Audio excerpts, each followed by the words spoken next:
News with Matt Gilmore. Good evening. The rhetoric surrounding the war in Iran is ratcheting up. U.S. President Donald Trump threatening to strike Iranian power plants if the Strait of Hormuz isn't reopened by Monday. In response, the Iranian military is promising retaliation on U.S. energy sites across the region. Patrick Reevell reports from Doha. Countries here in the Gulf are bracing following President Trump's ultimatum to Iran that if it does not fully reopen the Strait of Hormuz within 48 hours, then the U.S. will bomb its civilian power stations. And the reason countries here are bracing is because that will almost certainly mean that we see Iran launch significant attacks against their oil and gas facilities, as well as trying to target their power stations. And we have already seen in the past week what that could mean. Iran last week was able to inflict significant damage in Qatar, for example. Here in Qatar, they were able to hit the world's largest liquefied natural gas export terminal. They were able to knock out 17% of Qatar's LNG export capacity, and that sent oil and gas prices soaring and severely escalated the energy crisis that has been affecting the global economy. And the fear is now that Iran has already vowed it will try and do the same again, threatening to inflict irreversible damage to oil facilities. It's also important to say that attacking civilian power stations with the aim of breaking the will of the civilian population is a war crime. We have seen it by Vladimir Putin in Ukraine. So the question now, will President Trump follow through with his ultimatum? And if he does, the risk of a severe escalation is very high. Patrick Reevell, ABC News, Doha. 2 children in Trois-Rivières have been found safe and sound after an Amber Alert went out early this morning. Provincial police say the children aged 2 and 4 were found in Saint-Paulin, about 60 kilometers northwest from where they were reported missing. The Amber Alert was issued at 4:30 a.m. The children were found just before 8. The SQ says a 29-year-old woman has been arrested and will likely face charges. Police are investigating an overnight stabbing in the downtown core. It happened during a bar fight that spilled out onto Peel Street. 2 men, a 34-year-old and a 48-year-old, were found with upper body injuries. Police say a suspect had already fled the scene before they arrived. The Supreme Court challenge of Bill 21 starts Monday. Quebec's secularism law was adopted in 2019 and has faced many legal challenges since. The Supreme Court will hear arguments on the legislation and its preemptive use of the notwithstanding clause. The English Montreal School Board is among a number of organizations making the case against the law. Chairman Joe Ortona says the case is important for minority rights. The Charter of Rights is not there to just abide by the will of a majority that could choose to disregard the rights of the minority. A Charter of Rights exists to protect the minority specifically for that purpose, because sometimes the majority wants what it wants and is willing to infringe upon the rights of the minority, which is why we call upon the courts to remind the legislature of that those rights exist for a reason, and we're calling upon the courts to act as the country's conscience, to remind Parliament and to remind the provincial legislatures that the Charter of Rights matters, it's important, and minority rights deserve to be protected and preserved. The hearings are expected to last for 4 days. A group of high school girls got a taste of life as an engineer today. Concordia University is trying to inspire the next generation of women in STEM. Sweeta Rassi reports. It's a combination of 2. These teenage girls are thinking like engineers, working on circuit boards and using their problem-solving skills, and following in the footsteps of the women before them. During this workshop, we learned that during World War II, men had to go to war, so then women were the ones who were making circuits and stuff like that. STEM, which stands for Science, Technology, Engineering, and Mathematics, is still a male-dominated field.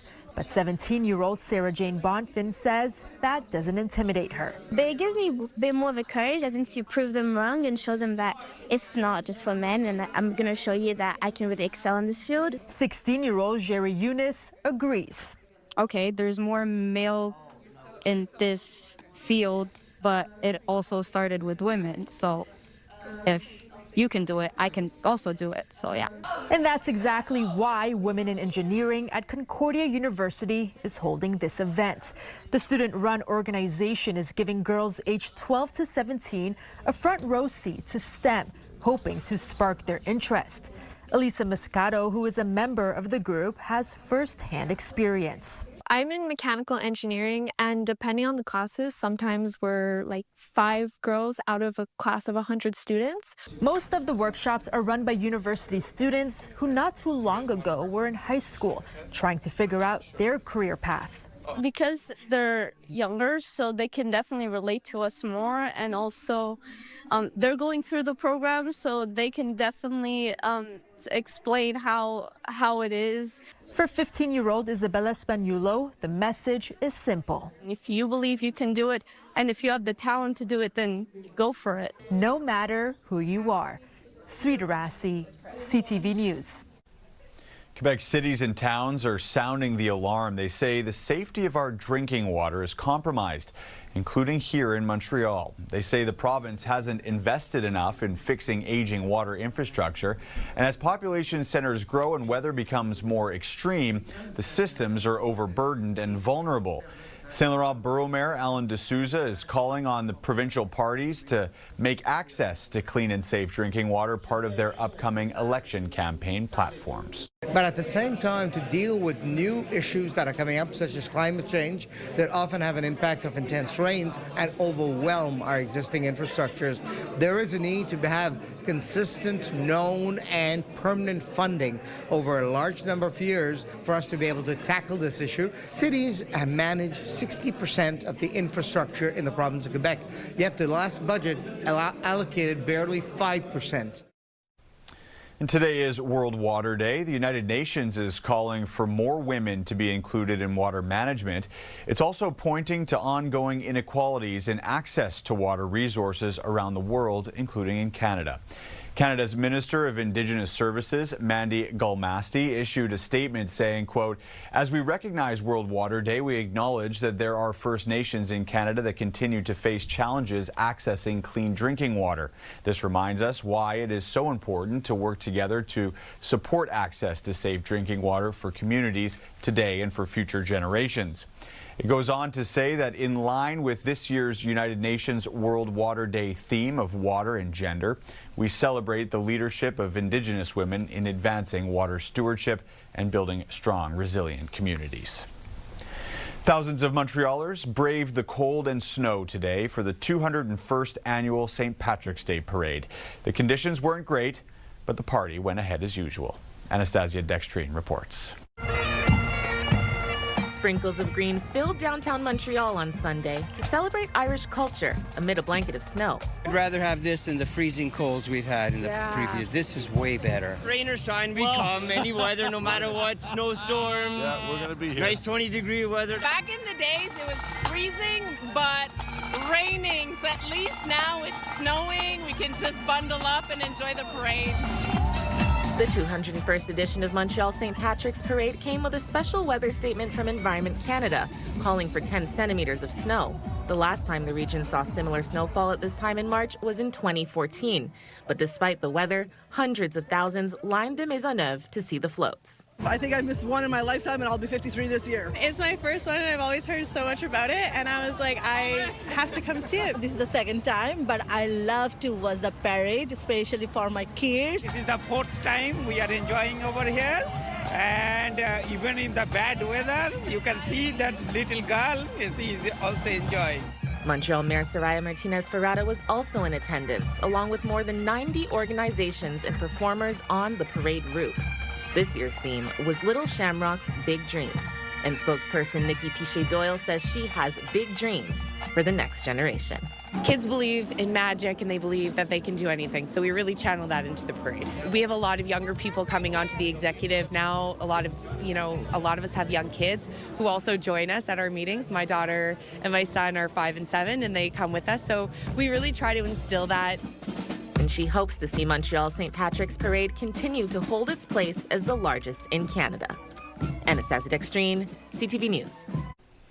The Quebec government announced today $600,000 for the Irish Monument Park Foundation. The money will be used for the memorial project on Bridge Street. The site is a burial ground for 6,000 Irish who died of typhus. The Black Rock was erected in 1859 by construction workers. Hydro-Quebec transferred the land for the memorial to the foundation in 2023. The park will include a museum and a visitors center. And taking a first look at the weather forecast, it's currently -2 degrees in Montreal. As we just saw, the city got hit with a dump of snow today, and there's still the possibility of a few more flurries this evening and overnight. Tomorrow, -4 to start the day with a bit of sun in the morning, then cloudy and 1 degree in the afternoon. It's a similar kind of day on Tuesday, then more snow and freezing rain later in the week. Coming up, a Canadian dream shelved. This was going to be really exciting, and it's sad that it's going away. Canada cancels its rover mission to the moon. Plus, ICE agents in U.S. airports. Why security at the airport are quitting en masse.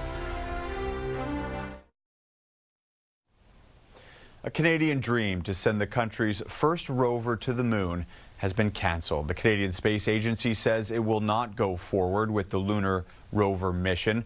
The reason? Budget cuts. Garrett Barry reports. For dreamers young, going into space and discovering stuff. To see what it's like to be on it. And older, the moon is the moon is important. The moon's a big resource. There's something about a space mission that simply excites. We're in a full universe, and we can't be really the only thing that's alive out there. But when hope hits fiscal reality, horrible housing market, horrible job market, goods are getting way too expensive. Each year it just gets more and more expensive. Tough decisions are sure to follow. So the Canadian Space Agency has now canned its plan to send a first ever Canadian-built rover to the moon's south pole, part of cost-cutting measures estimated to save $33 million over the next 3 years. The rover would have searched for ice on the moon's surface as part of a 14-day mission in the same area where NASA hopes to send astronauts aboard Artemis 4 in a few years' time. This was going to be really exciting, and it's sad that it's going away. On the other hand, I'm wary of the fact that science and scientists have to walk a line with the public. Because as Ottawa is pulling back here, it is spending on space exploration elsewhere. $200 million was promised last week to lease a space launch pad in Nova Scotia for 10 years. Riskin says it's become important to show that researchers are spending wisely and prudently as the economy sputters. The people are having trouble paying for gas and paying for groceries. I think it's really important for the Canadian space science community to meet that moment. He said it's a matter of credibility, and this next generation of Canadians agree. We got pretty far. There is some we didn't explore, but we could hold off for a bit. I feel like spending the money back at home would be more beneficial because we don't know our own planet well enough. Garrett Barry, CTV News, St. John's. President Donald Trump is preparing to deploy ICE agents to U.S. airports. A political clash in Washington over Homeland Security funding has led to a partial government shutdown, and airport security agents are quitting en masse. After more than a month without pay, and now lawmakers from both sides are speaking out. Morgan Norwood reports. Amid expanding security lines, President Trump doubling down on social media that come Monday, ICE agents will assist the TSA shortage at U.S. airports due to the partial government shutdown. It's unclear what role these agents would play, but the president says at least part of their responsibilities will be immigration enforcement. Transportation Secretary Sean Duffy telling ABC the ICE agents are trained and can support the TSA. TSA agents are law enforcement. They know how to pat people down. They know how to run the X-ray machines because they are, again, under Homeland Security with TSA. So if we can bring in other assets and tools to assist TSA to get rid of these lines, yeah, I think that makes a lot of sense. But Border Czar Tom Homan tells CNN, we're simply there to help TSA do their job in areas that don't need their specialized expertise, such as, screening through the X-ray machine. Not training that, we won't do that. Some TSA workers who haven't seen a paycheck in 3 weeks are calling out sick in droves.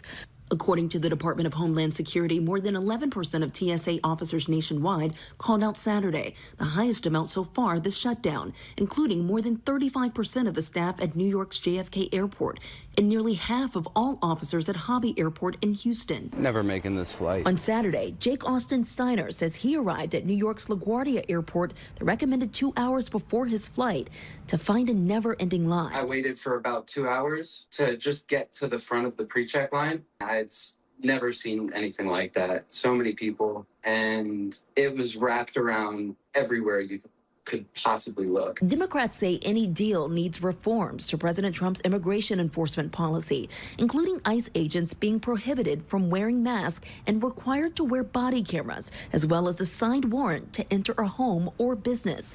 Senator Chris Murphy telling NBC, Democrats have been clear. We are willing tonight to provide the votes to open up every part of the Department of Homeland Security while we resolve our narrow differences on how ICE is terrorizing our communities. Morgan Norwood, ABC News, Newark Airport. A top official in Cuba is extending an olive branch to the United States, saying Havana would be open to what he calls responsible dialogue, so long as the U.S. promises not to interfere in the country's internal affairs. Estaremos también dispuestos. The foreign minister's comments come after Cuba's president said the country has launched a defensive preparation plan in anticipation of a possible U.S. attack. Earlier this week, President Trump suggested the U.S. could take imminent action against Cuba's government to force regime change. The threat comes as the island grapples with a severe humanitarian crisis caused by a U.S. embargo on imported oil. Meantime, Cuba's power grid has collapsed, causing the third nationwide outage this month. The state power company says the electrical system across the country has totally disconnected. Cell service and internet was almost entirely unavailable in most areas, leaving many without communication of any kind. There are dire warnings about a new street drug adding to the overdose crisis. Police in Nova Scotia have seized a counterfeit form of a substance used for anxiety that has medical experts, including a Montreal doctor, warning that it's extremely addictive and deadly. Paul Hollingsworth has more. Nova Scotia's health authority has issued a warning about a new and dangerous drug seized by police earlier this month. In a statement, they said, the report indicated the first detection of a substance of concern, ethylbromazolam. This is the first time this drug has been detected in Nova Scotia's unregulated drug supply. Anytime you have a designer drug like this that's entering into the drug supply, there is a concern because it means that there's a new supply, a new supplier. It's not regulated, and when people consume these drugs, it's really a dangerous, unpredictable scenario. Prescribed benzodiazepines treat anxiety disorders, insomnia, and other medical issues. Dr. Christopher Labos says this counterfeit form of benzodiazepine is addictive and deadly. It's been found around the world, and he's not surprised to see it arrive in Canada. Benzodiazepines as a class, and this is the class of medications that includes things like Ativan and Valium, they are addictive. You can overdose on them. They are dangerous medications, which is why we've been shying away from them in the medical community. Illegal and unprescribed forms of these drugs are the focus of national drug enforcement strategies. If we can stop those drugs coming into our community and then working with our partners and intelligence partners to further that story of where these drugs are coming from, then that's all of us working together to make all of our communities safe. CTV public safety analyst Chris Lewis says it's difficult for police to track how these drugs are entering Canada. It's like a whack-a-mole situation where ultimately one pops their head up, police try and knock it down, and another one pops their head up. Labos sees targeting the demand for these drugs as a possible solution. If you treat addiction like a medical illness, and you get these people into rehab and get them free of their addictions, you eliminate the demand for these medications. Dr. Labos says eliminating that demand is linked to law enforcement treating mental illness and identifying socioeconomic factors that contribute to addiction. Paul Hollingsworth, CTV News, Halifax. Hundreds of workers at Algoma Steel in Sault Ste. Marie, Ontario will be laid off on Monday. We're all humans making all these decisions on who should stay and who shouldn't based on seniority, and people are phoning in. We're having to go back and double check our work to make sure that it is based on the collective agreement. Back in December, the company announced it would have to lay off 1,000 workers because of the U.S. steel tariffs. Some employees are already off the job. It's expected 300 will be laid off on Monday, with many more after that. Still to come, why rotisserie chicken is putting Montreal on the map. And a young entrepreneur helping clean up his community. Montreal is famous for its food staples, smoked meat, poutine, bagels, but the city is now also getting some international recognition as a rotisserie chicken heaven. Brett Anderson is a food correspondent with the New York Times and is based in New Orleans and joins me now. Hi, Brett. Hello, thanks for having me. Thanks for being here. This week you wrote an article in the New York Times talking about how rotisserie chicken in Montreal should be talked about as a Canadian classic alongside those staples that I just mentioned. First of all, why did you decide to write this story, and how did you find out our secret? Well, I first got turned on to eating roast chicken in Montreal about 15 years ago. And I went on a trip with my girlfriend, who's now my wife, and she took me to Romados, one of the Portuguese grilled chicken places, and I just loved it. And I try to get to Montreal every couple of years at least, and every time I go, I always made a point to get roast chicken. And then more recently, when the chef Marc-Olivier Frappier opened Rotisserie La Lune, I got interested in it again because that restaurant, which is sort of the centerpiece of the story I wrote, is sort of a chef's homage to this certain kind of Quebecois restaurant, the rotisserie chicken place. And that got me interested in the culture of it in Montreal and sort of the place that roast chicken has in the culture, in the culinary culture of Montreal. For people who haven't heard of La Lune yet, because it's fairly new still, these are the same chefs that opened Mon Lapin, which is a very famous restaurant here, doing very well. Can you sort of tell me about what the experience like there is? Yeah, it's well, Mon Lapin is incidentally one of my favorite restaurants in anywhere.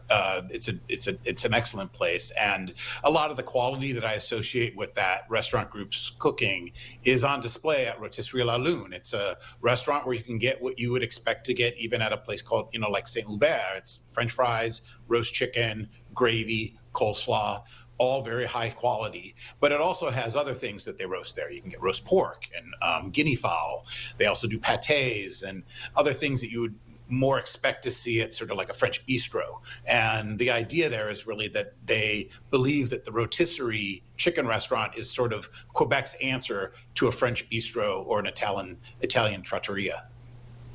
So tell me about the research that you did for this story. You obviously were here in Montreal. How many restaurants did you eat at? Quite a few. I usually eat at quite a few when I'm doing a restaurant like this. I ate, I think, at 3 different Portuguese rotisseries when I was there, and 4 more traditional rotisseries, including La Lune, which I mentioned. Chalet Barbecue is one it was my first trip actually to Chalet Barbecue on this trip, and I'm very fond of it. It's got a ton of character, as anyone there in Montreal who's been knows. And I also really love the spicy Portuguese chicken, as I mentioned earlier, which is sort of a unique restaurant to Montreal. It's not even something you really see that widely in Portugal, these piri-piri chicken places. And I'm a big fan of Romados and Cocorico and Mapoule Mouillé. I excuse my French pronunciation there, but I visited all of those as well. Thanks, good. Can you tell me about the difference between sort of the traditional rotisserie that you'll see at La Lune versus what you might find at some of these Portuguese piri-piri type restaurants like Romados and Cocorico? Well, the main difference is the seasoning. It's the Portuguese places are seasoned with a chili hot sauce called piri piri, and so that's like the most obvious difference. Also, at the not all Portuguese places are this true, but many of them spatchcock the chicken, so it's split open to roast. Where in the more traditional Quebecois rotisseries, the chicken is roasted whole, and also coleslaw is not as common in the Portuguese places as it is in the traditional Quebecois ones. So from an outsider's perspective, because as I mentioned before, we know how good the chicken is here, but maybe I didn't necessarily realize that it's any better than anywhere else. So why is it that you put Montreal sort of on the map as a rotisserie chicken heaven, as you put it? Well, to me, what I think is unique about Montreal is that rotisserie chicken as the centerpiece of an actual restaurant is something that I think is quite unique. It's certainly not something we see very commonly in the United States. And it seemed to be sort of part of the culinary culture there that maybe was a little bit underappreciated. I think that's something that the folks at Rotisserie La Lune sort of brought to light. You know, they really wanted to kind of pay homage to a type of restaurant that people in Quebec, at least in their telling, they felt maybe took for granted. And I wanted to highlight all of that. You know, I think Montreal's, as you know, a very unique place and a wonderful place and a great place to eat. And I just felt that the story about the rotisserie chicken restaurants was perhaps undertold. Awesome. Love it. Thanks very much, Brett. Really appreciate your time. Thanks so much for having me.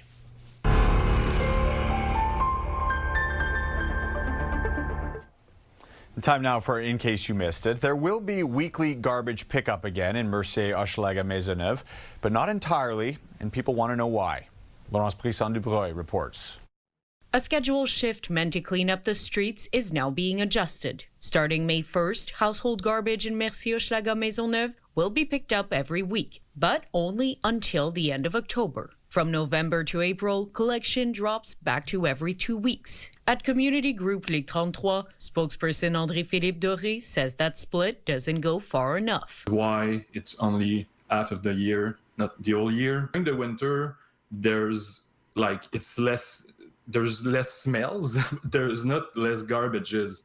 The reduced pickup started as a pilot project in 2022 and was expanded across the borough in 2024. The goal, push Montreal towards zero waste by 2030. But for many residents, the reality was hard to ignore. Overflowing bins, bad smells, and an increase in rodents. Doré says the situation also led some people to dump trash where they shouldn't. There's no garbage collection this week. Well, whatever, I'll just throw it in an alley. There's already stuff there that is piled up, so who will care? The partial reversal comes after pressure from residents and campaign promises during the last municipal election. City Councillor Alexandre Devaux-Guzani says the borough is now trying to tackle the problem from multiple angles. We want to put more trash bins in parks, in bus stops, at the cross of roads.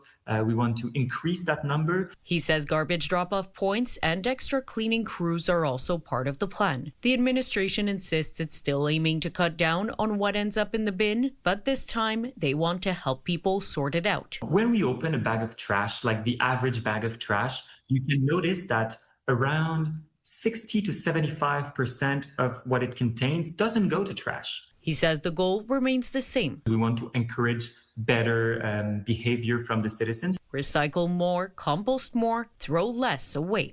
Laurence Brisson-Dubreuil, CTV News.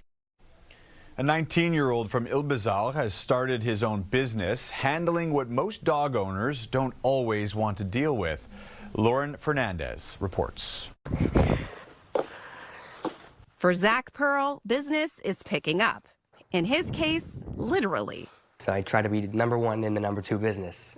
He proudly calls himself the chief scoopologist of Canine Clean, a company he started in January. A lot of people in the area, first of all, have dogs, most of which are elderly or unable to pick up after them due to their conditions or because of the snowfalls and stuff like that. So I figured that it would be a great help to the community.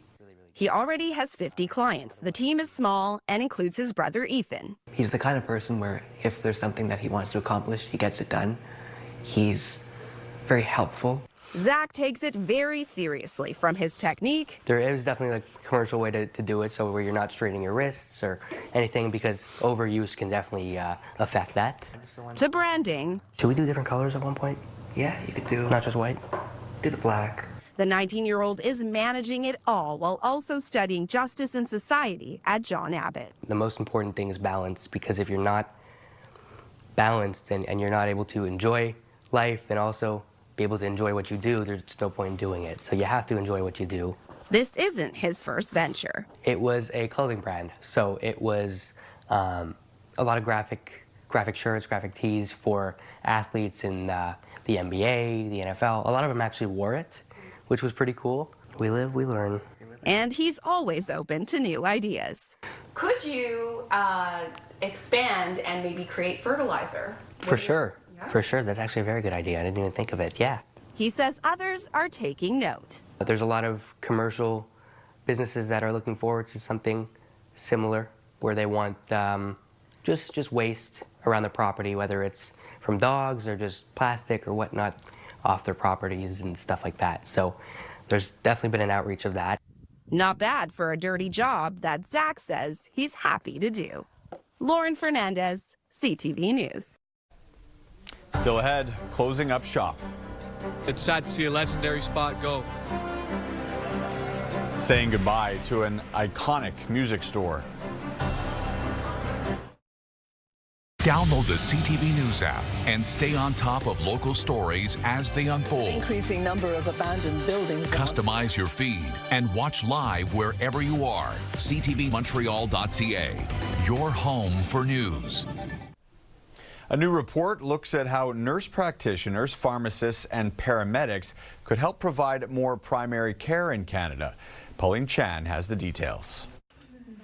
Yvonne Dale is a patient at Emery Keelsdale NPLC, and her story is a familiar one. Well, I live in the neighborhood. My son was already coming here, and since my family doctor retired, he put me on the wait list. And so when the space became available, I was able to come here because it was difficult to find a family doctor that was accepting new patients, and I did try. So an NPLC is a nurse practitioner-led clinic, meaning that the nurse practitioners are the primary care providers. Maroc Fazil can prescribe, diagnose, and even recommend tests for her patients.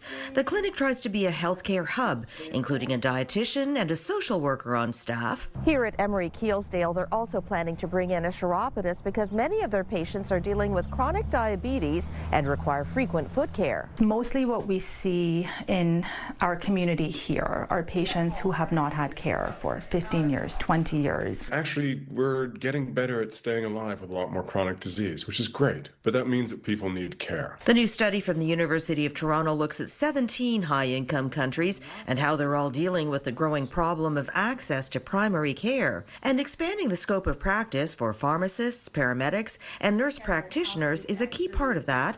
The recommendations include clear regulatory frameworks. It reduces, the ambiguity about different roles, like is it clear what people are able to do, and allows people to kind of practice at their full extent. Increasing the number of healthcare professionals, prioritizing innovative projects like enabling paramedics to diagnose on the scene and avoid a trip to the ER, and communicating to Canadians. So that people understand all the different options, understand how to navigate through their system. The study also suggests that although there are large initial investments to train and hire more staff, what we see is that over time, what these changes produce is additional value. So what we can see is a return on investment in these initial upfront costs. And Yvonne, a nurse herself, is very happy with her NPLC.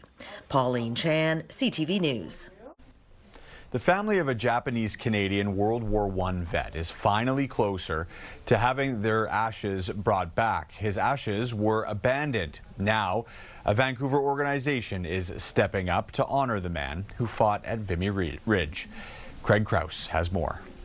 He's right on the corner, right. Back on Remembrance Day, you might remember Catherine Uchida and her sister wandering the streets of Vancouver searching for their grandfather. You wonder how many people, actually look up and look and read.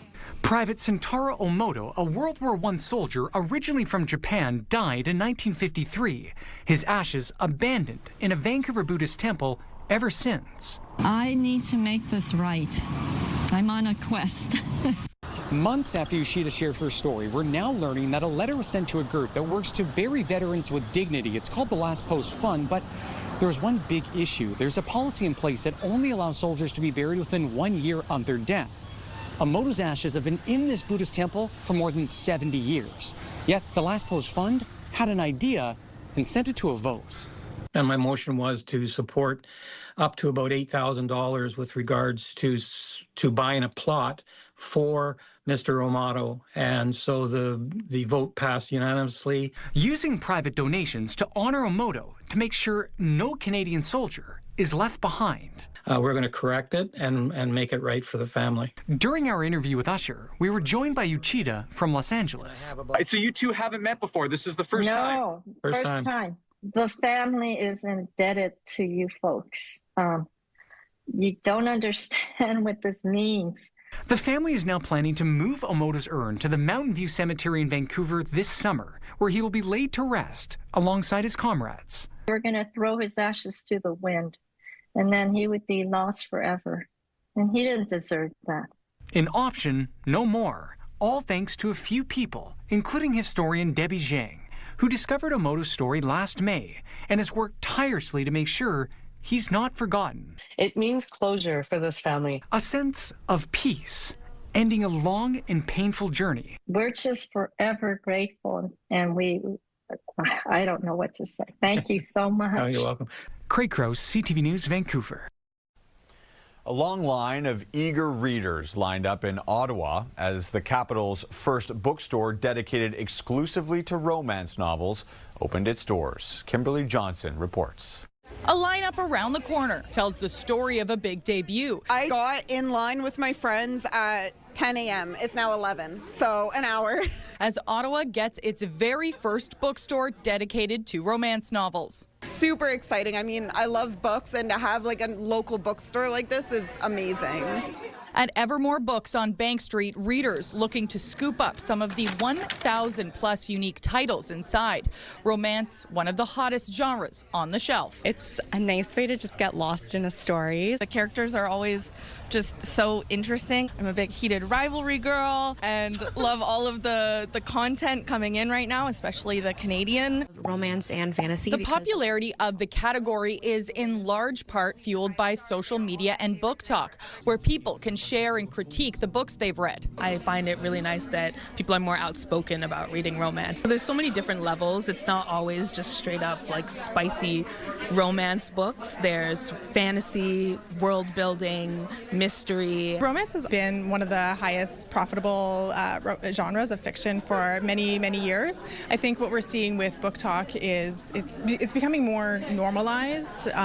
Women reading romance and reading smut in public and talking about it. Store owner Amanda Holmes says that there are a range of topics from contemporary to fantasy and to LGBTQ+. She says opening the store was about following her heart. In the spring of 2025, I jokingly told my husband that I was going to quit my job and open a romance bookstore, and I just kept thinking about the idea over many months, and then I just decided to take that plunge. Evermore now providing a place for readers in Ottawa to dive in and find something new or reconnect with an old favorite. I found that I was reading a lot more fantasy, romance, and it kind of reignited my love for reading. With the opening of the bookstore, I'm just like, oh my God, like it's perfect timing. I think she knows what we're looking for, so that's pretty cool. Kimberly Johnson, CTV News. Well, the iconic Steve's Music Store in Toronto closed its doors today for good after nearly 50 years in business. The iconic shop on Queen Street West is known for selling musical instruments and gear. The Toronto location opened in 1977, selling a wide range of instruments, amplifiers, and audio gear and accessories. These are the kind of businesses that we need, and that's been supporting the whole of Toronto. It's kind of sad that they're going. They've been around for 48 years. I think it's sad. It's sad to see a legendary spot go. It's been around forever. It's been around for 2 of my lifetimes. So it's service legends from your uncle who plays the banjo in his free time. So it's sad to see this go. It's sad to see it go. You hate to see that. The chain will be closing down all 4 of its Ontario locations. There are still 3 stores in the Montreal area, one on St. Catherine and 2 others in DDO and Greenfield Park. Well, in preparation for this summer's World Cup, Mississauga City Council has approved a motion requesting bars and restaurants be allowed to serve alcohol until 3 a.m. during the games. The request will now go to the Registrar of the Alcohol and Gaming Commission of Ontario. The extension would coincide with late night matches and support local businesses while allowing fans to watch the games together. The World Cup runs from June 11th to July 19th. Laval's Leylah Fernandez is out of the Miami Open. The 23-year-old lost in straight sets to American Jessica Pegula, 6-2, 6-2 in the third round. But Fernandez will be back on the court tonight. She's reuniting with former world #1 Venus Williams in the doubles. CF Montreal were looking to kickstart their season in Cincinnati. Wickelman Carmona, with a long-range shot, gave Montreal an early lead. Just before half, the score now tied at 1. Prince Owusu once again gives Montreal the lead. Then later in the second half, the score now 2-2. Owusu gets hauled down inside the box. The ref gives a penalty and a red card to Cincinnati, and Owusu scores from the penalty spot. But with just 10 men on the field, Cincinnati would find a way back into the game, first tying it in the 80th minute, then stealing a winner off a poorly defended long throw-in in the 94th. CF Montreal sit second bottom of the East with 3 points in 5 games. Well, the Habs opened up their game last night with a special ceremony in honor of Expos commentator Roger Brulotte, who died Friday at 79 years old.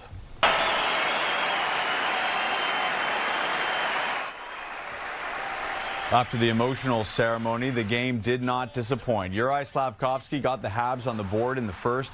2 minutes later, the former Hab, Emil Heinemann, would draw the Islanders level before Holmstrom would give New York the lead. Then in the second, the game now tied at 2. Cole Caulfield would give the Habs the lead, his 41st goal of the season. In the third, the back and forth would continue. Matthew Schaefer tying the game at 3. But Montreal would answer back quickly, with Caden Gooley scoring to make it 4-3. Then it was Caulfield time. He would add not 1, but 2 more goals. That's his 3rd hat trick of his career and his 43rd goal of the season. The final score, 7-3 Montreal. The world's largest hockey tournament for players who are blind has brought thousands of people from around the world to Toronto this weekend. Mike Walker has the story. The rattling noise of a large adapted puck with ball bearings inside echoes throughout the Mattamy Athletic Center, as players of all ages with 10% vision or less compete in the Canadian National Blind Hockey Tournament. Everything they do is based off that sound. Aiden started playing hockey when he was young, but had to stop after he lost his vision. He says this opportunity to play the game he loves has had a big impact on his life. It's something that's allowed me to play the sport I love at such a high competitive level that I never thought I could because of my vision. This is the 12th year for the tournament, which is the largest of its kind in the world, with a record-setting 200 athletes competing in 6 divisions from children to adults. Hockey is so woven into our cultural fabric that everybody wants to be a part of the game and everybody should have a place to play. Making the sport accessible for players of all ages and skill levels, like Wayne St. Dennis, who has been playing blind hockey for nearly 30 years. It's a big community, and everybody's here for the same reasons. And now with these tournaments, you get to compete, which is fantastic. And Ruby Coleman, who joined the youth program in Vancouver 3 years ago. I learned to skate on the team, which was so much fun. These are like some of the best people I've met, and it's so good to have that support system. The event also includes the 7th annual International Series, which features Team Canada and Team USA, and for the first time, Team World, largely made up of players from Finland and the UK. When we come together on this ice, we're all equals. Kelly Serbu captains Team Canada. I wouldn't have thought this late in sort of my playing career will say that I'm actually playing what I believe to be meaningful hockey. The goal is to grow the sport globally. Our goal is to get an 8-country world championships going in the next 4 to 5 years, which would allow us to potentially apply for inclusion into the Winter Paralympic Games, while continuing to build blind hockey programs for all ages across the country. As organizers continue to spread awareness about blind hockey programs across the globe, they're hoping Finland will have a national team represented at next year's tournament. Mike Walker, CTV News. Still ahead, thousands flock to one of Canada's biggest dance competitions. The world-class dance competition Hit the Floor is taking over Gatineau, Quebec this weekend. Since 2010, the event has welcomed more than 400,000 spectators and over 100,000 dancers from 17 countries. It supports the development and diversity in dance. And time for one last look at your weather forecast. It's currently -2 degrees in Montreal. As we saw earlier, there was a lot of snow outside today. There's still the possibility of a few more flurries coming this evening and overnight as well. Tomorrow, -4 to start the day with a bit of sun in the morning, then cloudy and -1 degree, I should say, in the afternoon. Similar kind of day Tuesday, then more snow and freezing rain later in the week. That's it for us. We'll leave you with some more images from today's snowy St. Patrick's Day parade. Have a good evening.